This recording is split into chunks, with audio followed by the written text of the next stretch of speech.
ঢাকাই সিনেমার একসময়ের জনপ্রিয় তারকা সাহারা। তিনি অভিনয় করেছেন মোট 50টিরও বেশি সিনেমায়। তার প্রথম ছবি রুখে দাঁড়াও-এর মধ্য দিয়ে তিনি প্রথম রূপালী জগতে পা রাখেন এবং এ ছবিতে তার নায়ক ছিলেন শাকিব খান। এরপর আরও বেশ কিছু ছবিতে নায়িকা হয়েছেন সাহারা। তবে এত জনপ্রিয়তা পাওয়া নায়িকা হারিয়ে গেলেন কেন? তাহলে কি আর কখনোই চলচ্চিত্রে ফিরবে না সাহারা? কোথায় আছেন কিংবা কেমন আছেন সাহারা? আর কেন তিনি অভিনয় থেকে দূরে রয়েছেন? এসব প্রশ্নের উত্তর জানাবো আজকের এই ভিডিওর মাধ্যমে। তাই ভিডিও শুরু করার আগে আপনি যদি নায়িকা সাহারার একজন ফ্যান হয়ে থাকেন তাহলে এই ভিডিওতে একটি লাইক তিনি তো অবশ্যই পাবেন। সাহারা জানান 2015 সালের 8 মে মাহবুবুর রহমানকে বিয়ে করেন তিনি।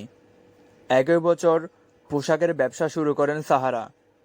এরপর থেকে ব্যবসা নিয়ে ব্যস্ত তিনি।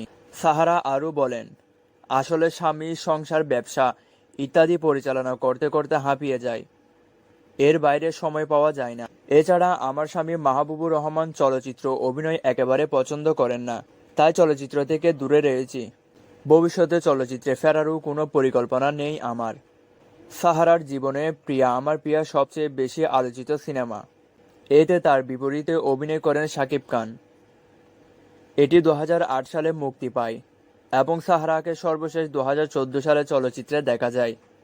এরপর আর কোনো চলচ্চিত্রে অভিনয় করেননি তিনি। ছোটবেলা থেকে সাহারা নাচ গান শিখেছেন নৃত্য পরিচালক আজিজুর রেজার কাছে। 2005 সালে বাবাকে হারানোর পর তিনি আর লেখাপড়া চালিয়ে যেতে পারেননি। বাংলা চলচ্চিত্রের এক পরিচালকের সাথে 2015 সালে সাহারা বিবাহ বন্ধনে আবদ্ধ হয়।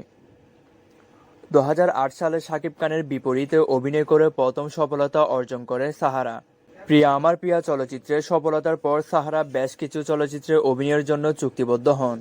2011 সালে তার অভিনীত বন্ধু তুমি শত্রু তুমি ছবিটিও সফল হয়।